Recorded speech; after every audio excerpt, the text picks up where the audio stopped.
Dear friends, this video is a continuation of the previous one, in which I presented you with the main points of my hypothesis about how the Khufu pyramid was built. If you haven't seen first part yet, it might be worth watching that first, as it contains so much new information that there's no way to even briefly summarize it here. I left the link in the description of this video. In this part, we will continue to study the peculiarities of the internal structure of the Great Pyramid. We will try to understand what the northern corridor recently discovered above the entrance to the pyramid is, how it is connected with other interesting details, and how all this fits into the hypothesis we are considering. But before we move on to the main topic of this video, it is necessary to dwell on one very important point. I hope you remember that one of the main ideas I proposed was that the builders used a system of internal ramps to lift the blocks, and the blocks were lifted along the upper ramps by moving the counterweight in the vertical shafts. And as many absolutely correctly wrote in the comments to the previous video, the use of a counterweight in itself does not provide a gain in the overall volume of work on lifting the load. After all, in order to lower the counterweight down, it must first be raised up. And here I have to repeat a very simple idea that I voiced in the first part, but apparently did not emphasize it enough. The main masonry of the pyramid is made of relatively small blocks, weighing from 1.5 to 2.5 tons. And to lift these small blocks, people could be used as a counterweight. 15 to 25 people on a platform would be enough to lift one such block along an inclined surface, and these workers after the descent could climb back up the pyramid on foot. Moreover, this solution, in my opinion, is practically the only alternative. That is, if you want to scale the lifting of hundreds of thousands of blocks using a counterweight, I am sure that you will simply have to come to such a solution. As you will soon see, understanding this simple but very important principle will allow us to take several significant steps forward in exploring the important details and patterns of the internal structure of the Khufu pyramid. The northern side of the Great Pyramid. Here is the entrance to the descending corridor. Above the entrance, we see huge gable roof blocks. They are sometimes called chevrons because of their characteristic shape. This type of vault appeared in the Khufu pyramid. We see it in the Queen's chamber, and it is above the relieving chambers of the King's chamber.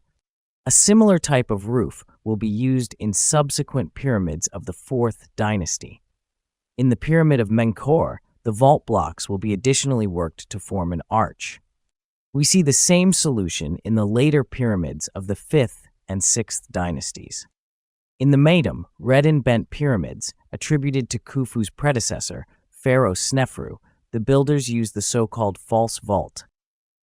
But why is this gable roof made above the entrance to the pyramid? There was nothing like it before the Khufu pyramid. We see that the builders usually placed a large ceiling beam or architrave above the entrance, but no relieving system is visible. It is simply not needed for such a narrow corridor, and even more so, it is redundant near the surface of the pyramid, where the weight of the blocks located above is relatively small.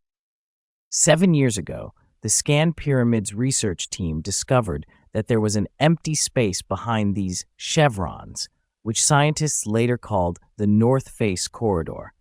Everyone began to guess what could be hidden behind the blocks above the entrance. But it took another 5 years and additional research that confirmed the presence of a hidden room to finally get permission and insert an endoscope with a camera between the slabs. As a result, we have an image of a room that had been hidden from human eyes for many millennia. And this is rightfully considered the most sensational discovery in the Khufu pyramid in a long time. In this photo, I have shown the location and dimensions of the discovered room. The height and width of the North Face corridor are just over 2 meters, and the length is over 9 meters. But why did the builders need such a solution? Various assumptions have been put forward. Some researchers claim that this is still an additional relief for the descending corridor, and the builders were thus playing it safe after a vertical shift of blocks in a similar descending corridor occurred in the bent pyramid. But if so, then why is there nothing similar in the red pyramid, which was built just after the bent pyramid? And why is this relieving system raised so high above the descending corridor? Agree. For the purpose of relieving, it would be logical to place it much lower. Other researchers suggest that this corridor was a second entrance to the pyramid and that there is a corridor behind the back wall. It is now allegedly filled with sand and rubble and therefore is not visible during scanning, which determines voids. Some researchers believe that this corridor could go straight to the Grand Gallery, and Jean-Pierre Houdin suggested the presence of another ascending corridor leading to a whole system of hidden chambers. But if this is so, then how and when could the blocks of the back wall have been inserted? And why was such an additional wall necessary if this room is closed anyway? And in general, why was it necessary to make two entrances to the pyramid, moreover, very close to each other? It is also worth noting that the walls of this room are clearly very poorly finished, or it would be more correct to say, not finished at all. It turns out that the builders were too lazy to level the walls of the entrance to the pyramid, although there is a corridor nearby that is almost perfectly leveled. As you can see, there are still many questions. All the proposed ideas have obvious drawbacks, and the purpose of this north-face corridor and the gable roof above it remains unclear. But perhaps we will be able to find a more suitable explanation. Nowadays, visitors enter the pyramid using the so-called Al-Mamun Passage, which is cut right through the masonry of the pyramid and leads to the junction of the descending and ascending corridors. And the upper part of the descending corridor is inaccessible to tourists. We have modern photographs from there, which show that the floor of this section is badly damaged and apparently repaired in the 20th century with cement. A wooden flooring prevents a more detailed examination of all the details of the floor. But fortunately, we have old photographs. I will give a couple of illustrations from Keith Hamilton's excellent book, The Great Pyramid, A Layman's Guide. This is the entrance to the pyramid. On the floor, we see several steps carved in stone. But the most interesting thing starts further down the corridor. In the photo, you can see Adam Rutherford studying the joints in the wall. But look at the floor. Once upon a time, these were also carved steps. But then, due to wear, they turned into a deep ditch running along the corridor. In my opinion, there can be no doubt that it was this ditch that the restorers filled with cement. I think, judging by the ceiling and the 3 holes in the wall, it's the same place. And the pyramid researchers cannot understand where such significant damage could have come from. There is nothing like this in the corridors of other pyramids. These are clearly not just traces of a chisel or other tool for working with stone. This ditch is smoothed out, as if a huge number of people walked along it, breaking or erasing the floor of the corridor several tens of centimeters deep. How else could such damage have occurred in a narrow corridor 1 meter wide? I cannot even theoretically imagine. But what puzzles researchers most is the location of these damages. Keith Hamilton in his book provides a diagram by Charles Piazzi Smith, an English astronomer who studied the Khufu pyramid in the second half of the 19th century. It shows a damaged section of the floor. And it is clear that this ditch reaches almost to the granite plugs, that is, to the intersection of the descending and ascending corridors, and abruptly ends. At the same time, there is no such damage directly under the granite plugs, and such traces are not visible either lower along the descending corridor or higher along the ascending one. That is, it turns out that people walking up the corridor literally appeared out of nowhere. What explanation can be found for these strange traces?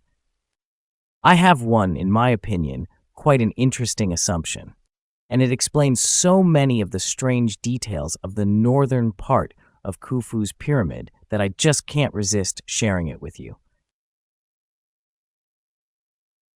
As we assumed earlier, in this place there are vertical shafts along which the counterweight moved. These shafts went below the ascending corridor to the level of the bedrock. And if so, then convenient access to these shafts from below must have been provided. Access for workers and for moving building materials. And if the idea of people as a counterweight is correct, then a huge number of people must have passed along this supposed path, many hundreds of thousands. These workers descended in vertical shafts and then climbed back up on foot. Now pay attention to an important detail. The damage to the floor in the descending corridor begins exactly at the level of the rock foundation. This is the level that the elevator shafts reached. And I think that workers have walked along this road many thousands of times, climbing up from the vertical shafts. And it was they who erased the floor, forming a deep ditch in the middle of the corridor. But if this is so, then at this point, at the time of construction, there should have been a free passage to the shafts, which was then blocked with blocks. And only after that, the ascending corridor was cut through these blocks. How could this have been implemented? Let's look at the drawing by the French Egyptologist Franck Monnier. This drawing clearly shows the arrangement of the blocks around the entrance to the descending corridor. And even at first glance, it is noticeable that this is not a standard masonry. First of all, we note the presence of obvious side planes or internal walls. Here I have marked the blocks of the right wall in the photograph. Moreover, below we see the edge of the inclined base layer. The remains of exactly the same base can be seen in the Abu Rawash pit. It was this flat base layer below that allowed the angle of the descending corridor to be maintained so precisely. Next, I will allow myself to modify Monnier's drawing to show how I see the approximate construction sequence. I will note right away that this will only be a rough sketch, not claiming to be accurate in terms of geometry and the position of individual blocks. So, in my opinion, this layer of the base was the floor of the descending ramp, on top of which a descending corridor was built. As we have already understood, workers could move along this corridor, but building materials could be supplied from above. Yes, of course, the main flow of blocks most likely came from the southern side of the pyramid, and the loads were raised along the southern ramp, the presence of which we assumed in the previous video. But still, some building materials had to be delivered here, and this was done from above the descending corridor. We have already looked at this principle of increasing the level of ramps in the first part. There are even traces of a similar technological method in the Abu Rawash pit. And there is another very similar example. In the pyramid of the second pharaoh of the 5th dynasty Sahure, we see the application of the same principle. The quality of construction, of course, cannot even be compared. But you must agree, the vertical opening above the entrance to the corridor looks very similar, and it was obviously filled in later than the main masonry. But what then? The creators of the pyramid needed convenient access down to the shafts almost until the very end of construction. And if they start filling this ramp with blocks, there will no longer be convenient way down. And so I think the builders decided to leave it. They narrowed the ramp and covered the remaining space with a gable vault. The north face corridor is part of this roofing system. This relieving system allowed the builders to lay the blocks higher without fear of collapse. And the space below was filled with blocks at the very end of construction, when access to the shafts was no longer necessary. If this idea is correct, then it immediately becomes clear why the gable vault is located so high. It relieved not the descending corridor, but the space above it. Let's try to find some evidence for this idea. Let's go back to the recently discovered north face corridor. Near its back wall, we see a large block. All researchers note that it rises above the floor level like a step, but in my opinion, something else is more important. It is solid. This is one block, and we do not see either its right or left edge, and this looks very much like a beam, and the beam may be needed here only to cover the void underneath it. Putting a beam on blocks of standard masonry is absolutely pointless, and 3 more floor blocks next to the step are also solid. Similar beams, but made of granite, we see in the relieving chambers above the king's chamber, and they are needed to cover the space below them. In general, it is impossible not to note that the north face corridor is very similar to the so-called Campbell's chamber, located above the king's chamber. In addition to the presence of a gable roof on top, we also see similar beams at the end of the chambers, and even the vertical joint in the back wall is shifted to the left in the same way, and this obvious similarity only confirms the assumption we are considering about the same purpose of these rooms. I think it's just part of the relieving system, a technical space that doesn't allow people to be there. Like Campbell's chamber, there was no access to it. That's why the surfaces of the blocks in it are not processed at all. But here you may ask, if there was an empty space under this north face corridor, then how are the floor blocks held together? Because the floor here clearly has a seam in the middle. Now let's figure this out too. Look at the 2 floor blocks closest to the surface of the pyramid. Here we see them from the outside. They are lying on a block with characteristic notches. This is also a solid block, worked on the front side so that parts of the gable roof could be laid on top. And we also do not see either its left or right edge. That is, most likely, this is also a beam. I think the same beams go further into the pyramid, and the closest floor blocks are laid on them.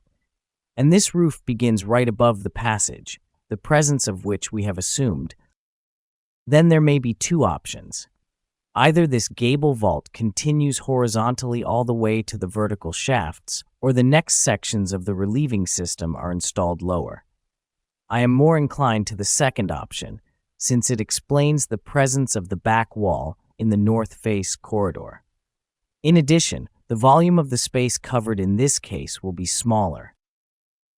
You will say that this is too bold an idea, and it requires more serious arguments than just the arrangement of the blocks at the entrance. I agree with you, and I would not have expressed it if it were not for one nuance. It turns out that there is an analog of such a solution in the Egyptian pyramids. In the pyramid of Pharaoh Neferirkare, the 3rd ruler of the 5th dynasty, almost the same technique was used. Unfortunately, this pyramid is very badly damaged. But we have information from the reports of John Shea Paring and Ludwig Borchardt. In this pyramid, the main part of the corridor goes horizontally, and above it, there is exactly the same relieving system made of gable roof blocks. I have highlighted these blocks in color on the drawing. The relieving blocks above the inclined section of the corridor have not been preserved, but we see the beginning of the rise of this gable roof. And it is logical to assume that this rise continued. Moreover, as in the Khufu pyramid, this gable roof relieves an area much wider than the corridor itself, located below. And Keith Hamilton, the author of the book where I found this information, even comes to a similar idea. In his opinion, this relieving system allowed to leave a wide passage below and to carry out work in it to create a corridor without fear of the collapse of the masonry erected above. But Keith Hamilton rejected the idea that exactly the same solution could have been used in the Khufu pyramid, leaning towards the version that the north face corridor is part of some other internal system of rooms. And this is also a very interesting point. As I have already said, the gable roof appeared in the Khufu pyramid and became a kind of standard for all subsequent pyramids. It was used dozens of times for large and small pyramids of the 5th and 6th dynasties. This solution survived the so-called First Intermediate period, and it is also used in the pyramids of the 12th dynasty. although the technologies for building pyramids had changed dramatically by this time. And always, the gable vault was used to relieve the space located directly below it. And of course, Egyptologists, engineers, and architects studying the Pyramid of Khufu cannot fail to know this. Why then did they, like Keith Hamilton, reject such a seemingly obvious idea? It just lies on the surface. Agree, even visually, this image is very similar to a passage blocked by blocks. I think the main reason for rejecting such a simple and logical idea is the apparent lack of a rational reason for such access inside the pyramid. But in the context of our hypothesis about the presence of vertical shafts and the need for convenient access to them, this idea becomes absolutely logical and rational. The only serious problem with the hypothesis, in my opinion, is the presence of 3 huge blocks of Tura limestone covering the supposed entrance. The weight of the largest of them is estimated at 25 tons. It turns out that the builders of the pyramid had to install them at the end of construction in the already finished opening of the masonry. The task is, of course, difficult, but technically feasible. Moreover, looking at the photographs, it seems that these large blocks were processed to match the surrounding masonry in both their general geometry and small details, which looks very strange. If the masonry had been created in a standard order and the large block had been laid first, it should have been exactly the opposite, and it was the less durable side blocks that would have been processed to match the shape of the large one. But our assumption that these architraves were inserted later explains this strangeness. The smaller blocks that we see above could also have been inserted later. Apparently, they are not load-bearing elements, because the entire load is distributed to the sides. Even taking into account the presence of the now missing elements of the gable roof, the remains of which we see, these blocks could have simply been pushed in from below as patches. Look at this detail. Agree, it is unlikely that the builders would have made elements that bear thousands of tons of weight in this way. But this, of course, is a matter for a separate serious study. In general, this space around the entrance to the pyramid is still a subject of debate among Egyptologists. Many experts, including Frank Monnier, believe that the now destroyed gable vault above it was horizontal. But Flinders Petrie and the famous Italian researchers Vito Maragioglio and Celeste Rinaldi claimed that the gable roof blocks were placed at an angle, and there are many weighty arguments for this point of view. You can find out more about them in the video of the History for Granite channel. I left the link in the description. But for us, something else is more important. If Petrie and the Italian researchers were right, then look at what area this vault relieved. The height of this space coincides with the height of the passage, the presence of which we assumed. And now the last, but very important argument. If the idea of such additional access inside the pyramid is correct, then it becomes clear why the lower part of the ascending corridor is made in such a strange way. If, as most Egyptologists believe, the pyramid in this place was built gradually, then it is absolutely unclear why 2 sections of the corridors, located very close, are made completely differently. The upper part of the descending corridor is created in a completely standard way from blocks of Tura limestone laid along the direction of the corridor, and the lower part of the ascending corridor is pierced through blocks of poor quality, laid completely chaotically. And a logical explanation for this fact has not yet been found. But if we accept the idea that this section of the ascending corridor was not built together with the descending corridor, but was created much later when the builders filled this passage with blocks, then everything falls into place. This passage was narrow, and the builders were no longer able to place the blocks in the standard way. The descending corridor is built on a flat descending ramp. Only in this way can the fantastic precision with which its angle of inclination is maintained be explained. But for the ascending corridor, there was no longer any possibility of building a flat inclined ramp. This is why this corridor is different from all the other corridors in the Egyptian pyramids. The builders laid the blocks as best they could and then simply cut the corridor right through them, in exactly the same way they cut the bottom of the descending corridor. Only the descending corridor was cut into the bedrock, and the bottom of the ascending corridor was cut right through the masonry blocks. And we even see some similarities in their appearance. Some will say that this is just an unverified hypothesis. I completely agree. But this hypothesis explains a large number of details of the northern part of the pyramid. The purpose and location of the relieving system above the entrance to the pyramid becomes clear.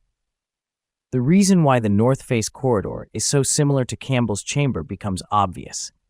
The strange damage to the floor of the descending corridor receives a logical explanation, and it becomes clear why the lower part of the ascending corridor is so different from all the corridors in other pyramids.